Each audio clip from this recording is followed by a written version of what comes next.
Que faire si vous n'aimez pas votre famille? Partie 3.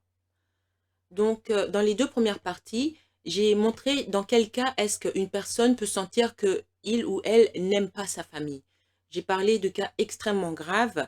Par exemple, le cas de Joseph Ritz, c'est quelqu'un qui a emprisonné sa fille pendant plus d'une vingtaine d'années, dans la cave. Et ce qu'il a fait, c'était vraiment horrible. Il violait continuellement sa fille au point qu'elle a eu 7 enfants et il a même tué 2 des premiers garçons qui sont nés. Donc ça, c'est un cas extrêmement grave où c'est compréhensif qu'une personne n'aime pas un de ses parents. Ici, je ne parle pas de petits cas banals, genre votre père vous a volé un crayon ou votre mère vous a tapé la honte en vous appelant mon petit bébé minouchou devant vos camarades ou vos collègues de travail. Non, non, c'est pas de ça que je parle. Ici, je parle de cas extrêmement graves qui relèvent de la psychiatrie et ou alors de la police. Et ce sont dans des cas comme ça où vous pouvez vous retrouver dans le sentiment où vous n'aimez pas vos parents, voire même vous les détestez, parce qu'ils vous ont fait un mal incommensurable. Donc, que faire si vous vous retrouvez dans cette situation? Vous n'aimez pas vos parents. Donc déjà, les 2 premiers vidéos de cette série, j'ai donné quelques stratégies. Mais ici, dans la 3e partie, qui est la dernière, on va parler de comment procéder. On va en parler un peu plus en détail, un peu plus clairement. Donc, vous avez 2 solutions. La première, c'est de réparer les dégâts, ce qui me semble extrêmement impossible. Prenez le cas de cette fille qui a été violée par son père pendant 24 ans. Non, il n'y a pas moyen de réparer les dégâts là. Ça, c'est du cas de la police. C'est peut-être aussi un peu la psychiatrie, je ne sais pas. Mais en tout cas, la police s'est arrangée et l'homme qui a fait ça, il est en prison ou quelque chose comme ça. Il a été arrêté en fait. Donc, si votre cas n'est pas aussi grave que ça, mais vous avez quand même un sentiment très fort de rancune après ce qui vous est arrivé, il peut y avoir moyen de réparer les relations. Donc, ça, c'est à vous de voir, hein, et je vous conseille, avant de prendre une décision, de parler à un thérapeute, bien sûr. Donc, guérir les relations malsaines avec les membres de la famille est également une option. C'est une étape que vous pouvez prendre si la relation est importante pour vous et que vous sentez que la confiance, la communication et les sentiments positifs peuvent être rétablis. C'est une étape qui nécessite la participation de toutes les personnes impliquées.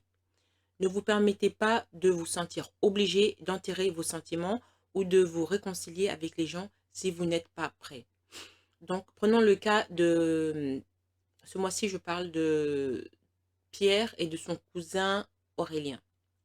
Donc, vous savez que Aurélien, il est envahissant. Il est dans l'appartement de Pierre et il ne veut plus partir. Et Pierre a décidé de le mettre dehors. Donc, depuis, ils ne s'entendent plus. Donc, est-ce qu'il y a moyen de réparer ces relations? Peut-être. Mais il faut de l'humilité de la part, en tout cas, de la personne qui a fait du mal. La personne qui a fait du mal, la personne qui a abusé de la position, c'était le cousin. Il faut déjà qu'il soit humble et qu'il reconnaisse que ce qu'il a fait était mal. Est-ce que c'est le cas de tous les perpétrateurs? C'est rare. Ça arrive, mais c'est rare. Donc, qu'est-ce que quelqu'un comme Pierre doit faire? Eh bien, il ne doit pas se sentir obligé euh, de faire comme si, de voiler ses sentiments, de faire comme s'il ne ressentait pas de la colère ou un sentiment d'injustice, etc. Et il ne doit pas non plus être forcé, se sentir forcé de se réconcilier avec son cousin qui a abusé de sa générosité. Il ne doit pas être forcé à se réconcilier et à faire la paix s'il ne se sent pas prêt. Il a été abusé, il a reçu de la peine et ça doit guérir. Par exemple, imaginez un athlète, il est très performant. Et puis un jour, pendant qu'il court, il trébuche et comment dire, il se blesse. Il se tord le genou ou quelque chose. Est-ce que parce que c'est un athlète, qu'il est très performant, tout le monde sait qu'il est bon, etc., est-ce que tout de suite, le jour d'après, il doit retourner sur la piste d'athlétisme et continuer à courir? Non. Ce qu'il doit faire, c'est se retirer du monde du sport pendant un moment et guérir. il va voir un docteur et le docteur va lui donner des conseils, il va lui donner des médicaments, etc. Pendant un moment, il va se retirer de cet univers et guérir. C'est la même chose. Quand quelqu'un vous a fait du mal, si vous voulez rétablir la relation avec cette personne, vous n'avez pas à rétablir la relation tout de suite. Pendant un moment, vous devez vous retirer et guérir, c'est-à-dire vivre les sentiments que vous vivez. Si vous avez de la peur, euh, du ressentiment, de la colère, etc., vous devez, euh, comment dire, reconnaître ces sentiments, les accepter et travailler dessus. C'est-à-dire, si vous avez, il y a un temps pour tout, il y a un temps pour avoir de la colère, il y a un temps pour avoir du ressentiment, un temps pour avoir ci, un temps pour avoir ça. Ce sont des sentiments que vous devez avoir, c'est de l'énergie. L'énergie ne peut pas être détruite, il peut seulement être transformé. La colère et tout ça, vous ne pouvez pas juste appuyer sur un bouton et faire disparaître cette colère. Non, vous devez prendre le temps de transformer cette énergie en quelque chose d'un peu plus paisible. Par exemple, le sentiment après la colère de vouloir une sorte de réconciliation. Mais ça prend du temps. Rappelez-vous, tous ces sentiments, c'est de l'énergie. Et l'énergie ne peut pas être détruite.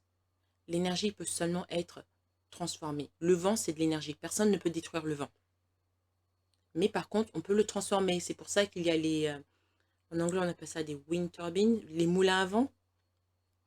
Les moulins à vent, ça aide à créer de l'énergie à partir de l'énergie, à transformer l'énergie qui est le vent en électricité. Voilà.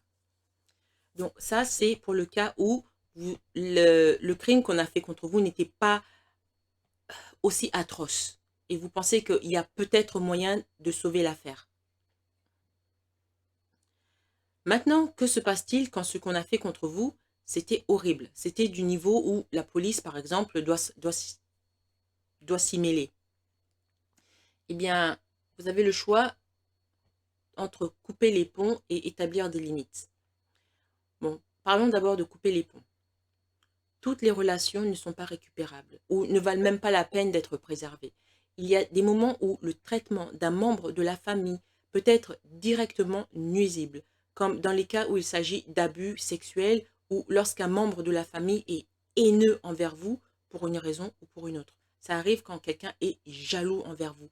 La jalousie peut se transformer en envie. Et une fois que c'est de l'envie, l'envie c'est proche du meurtre. Il n'y a plus rien à sauver, fuyez. Dans ces cas, il est souvent essentiel de couper temporairement ou définitivement les liens avec cette personne. Si vous vivez toujours avec votre famille, cette étape nécessite souvent de la planification et des considérations pratiques. Les finances, le logement, le déménagement et d'autres facteurs sont tous des éléments que vous devrez planifier si vous voulez créer une séparation physique et gagner plus d'intimité et d'indépendance. Mais est-ce que ça veut dire que, ok, vous cochez toutes les cases. Oui, cette personne était méchante avec moi. Oui, cette personne m'a fait ça. Oui, donc vous devez automatiquement couper les ponts. Non. Moi, je dis, si vous le faites, vous risquez de le regretter. Ce que vous devez faire avant de prendre une étape aussi décisive, c'est demander conseil. Demander conseil de préférence à des experts. Allez voir un thérapeute, un psychologue. Et le psychologue va vous aider à prendre la meilleure décision pour vous. Parce que parfois, vous pouvez penser que cette décision est la meilleure pour moi. Mais en fait, ça n'est pas le cas. L'autre décision, l'autre solution, c'est établir des limites. Donc, vous ne voulez pas nécessairement pardonner, récupérer l'affaire. Vous ne voulez pas nécessairement couper les ponts. Alors, l'autre solution, c'est, vous êtes un peu dans le gris entre les deux, c'est établir des limites. Donc, avoir une frontière claire avec les membres de votre famille qui vous causent du stress ou du mécontentement peut vous aider à mieux exister en tant qu'individu au sein de votre unité familiale. Fixer des limites avec la famille peut être difficile, cependant, parce que c'est de nos familles que nous apprenons généralement ces limites. Donc, qu'est-ce que ça veut dire ici? Ça veut dire que normalement, c'est de notre famille qu'on doit apprendre des limites. Par exemple, ne pas lire les lettres de sa sœur. Mais si votre sœur lit vos lettres, vous vous retrouvez dans une situation qui est un peu bizarre. Ok?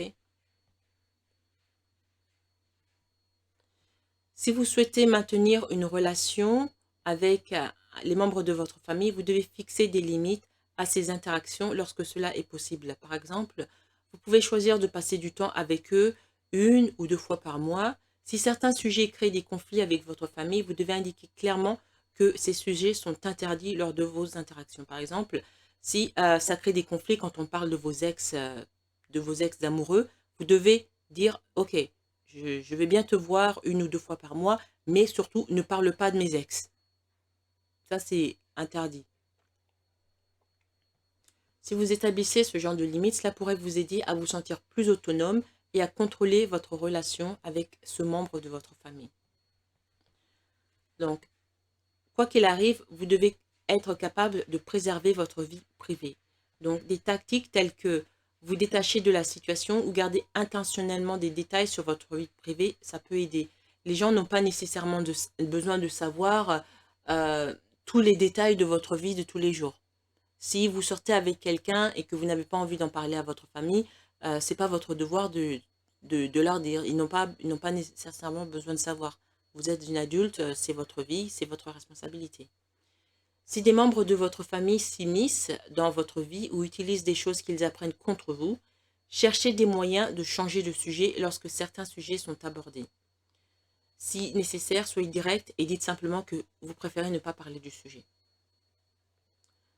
Donc, peu importe la décision que vous aurez prise au final, que ce soit réparer les relations, couper les ponts ou établir des limites, en fin de compte, vous devrez faire la paix avec votre choix. C'est-à-dire que vous devrez respecter votre choix et vous devrez l'accepter. Chaque situation est différente, mais dans certains cas, vous pouvez décider que mettre fin à votre relation avec les membres de votre famille, c'est ce qu'il y a de mieux pour vous. Il s'agit d'une décision très personnelle et c'est souvent préférable de la prendre si vous avez eu le temps et si vous avez aussi pris de la distance pour avoir une certaine perspective sur vos expériences. C'est-à-dire, ne prenez pas ça d'un coup de cœur. Comme moi, j'ai dit, ne la prenez pas seule. Voyez un spécialiste, quelqu'un de la santé mentale. Peut-être que l'autre personne a une condition mentale qui fait qu'il agit de cette manière, ou on ne sait pas. Et puis, il y a des cas où vous aurez coupé les ponts avec un membre de votre famille, et bien, ça peut se retourner contre vous. Parce qu'il y a des pays où, pour avoir un passeport, par exemple, on va vous demander des détails sur votre famille. Et si vous ne connaissez pas ces détails, vous serez obligé d'appeler papa, maman pour leur demander ces détails. Comment est-ce que vous allez faire si vous avez coupé les ponts avec ces gens-là? Vous vous retrouvez dans une impasse. Donc, il faut réfléchir à tout ça. C'est pour ça que j'ai dit, il faut voir un thérapeute qui va vous aider un peu à vous calmer un peu les nerfs.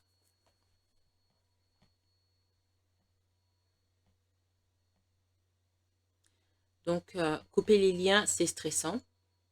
Mais pour conclure, voilà ce que je dirais. Avoir l'impression de ne pas aimer sa famille, eh bien, ça peut être une émotion extrêmement difficile à gérer parce que ce n'est pas normal. On est né pour être attaché aux gens avec qui nous vivons. On est né pour être attaché à nos géniteurs, notre père et notre mère. Mais malheureusement, il y a tellement de dysfonctions dans certaines familles que ce n'est pas possible. Donc, si vous vous sentez ainsi, développer des liens sociaux à l'extérieur de votre famille, ça peut vous aider à trouver un système de soutien plus sain et à prendre du recul et de la distance par rapport aux membres toxiques de la famille. Donc, qu'est-ce que ça veut dire? Ça veut dire qu'il va falloir que vous créiez un nouveau centre d'attache. Si ce n'est plus votre famille, essayez de vous faire des amis, essayez d'avoir un but dans la vie, quelque chose qui garde votre esprit centré sur quelque chose de constructif. Des stratégies telles que vous éloigner de la situation, fixer des limites ou travailler à réparer des relations malsaines peuvent être bénéfiques pour votre bien-être mental. Si une relation fait plus de mal que de bien, alors c'est souvent une bonne idée de réduire considérablement ou parfois même de couper complètement le contact avec l'autre personne. Donc, si vous éprouvez de la détresse émotionnelle, de l'anxiété, de la dépression ou d'autres symptômes en raison de votre aversion pour votre famille, demandez de l'aide à un professionnel. Vous pourriez commencer par parler à un professionnel de la santé mentale qui vous aidera. Donc, il y a beaucoup de thérapies, il y a même des thérapies en ligne Donc, vous devez faire vos recherches sur Google et vous trouverez quelqu'un qui va vous aider. Vous pouvez même demander à votre docteur des conseils sur comment trouver un bon professionnel de la santé mentale. Voilà. Merci d'avoir écouté cette vidéo. Je sais que ce n'était pas un sujet facile. Je peux voir ça, je n'ai pas eu beaucoup de vues. Parce que c'est tabou dans beaucoup de cultures de parler en mal de sa famille. Mais malheureusement, on vit dans un monde où tout le monde n'est pas nécessairement gentil. Si, ça, c'est le moins que l'on puisse dire. Il y a des psychopathes aussi qui peuvent avoir des enfants. Ou quand je parle de famille, je parlais plutôt en majorité de la relation parent-enfant. Mais ça peut être frères et sœurs, cousins, oncles, etc. à partir du moment où c'est dans la famille. Comme j'ai dit, c'est un sujet tabou, mais qui vaut la peine d'en parler parce qu'il y a beaucoup de gens qui souffrent en silence. Et ces gens-là, quand ils vont demander de l'aide, personne ne les croit. Et on leur dit des trucs genre, oh, mais c'est ton père, oh, tu dois respecter ton père, etc. Nanana. Ces gens-là qui vous disent ce genre de choses, ils n'ont pas vécu votre peine, hein. Si eux, ils avaient vécu votre peine, ils ne diraient pas les bêtises qu'ils sont en train de dire. Donc, vous n'êtes pas complètement perdu, vous n'êtes pas sans espoir. Ici, j'ai donné 3 conseils, c'est soit couper les ponts, soit faire la paix, ou voire même réduire considérablement votre contact avec ces gens-là. C'est à vous de voir ce qu'il y a de mieux pour vous dans votre situation, mais ne prenez pas cette décision toute seule. De préférence, contactez un psychologue ou un professionnel de la santé mentale, quelqu'un qui va vous aider parce qu'il va il va vous aider à prendre les décisions par rapport à l'aspect psychologique dont vous ne connaissez pas nécessairement toutes les interactions, etc. Voilà. Avant de partir, n'oubliez pas de vous abonner et aussi d'appuyer sur la touche like. Ça va beaucoup m'aider pour accroître mes vidéos, en tout cas pour accroître leur vue partout où c'est possible. Merci et à bientôt.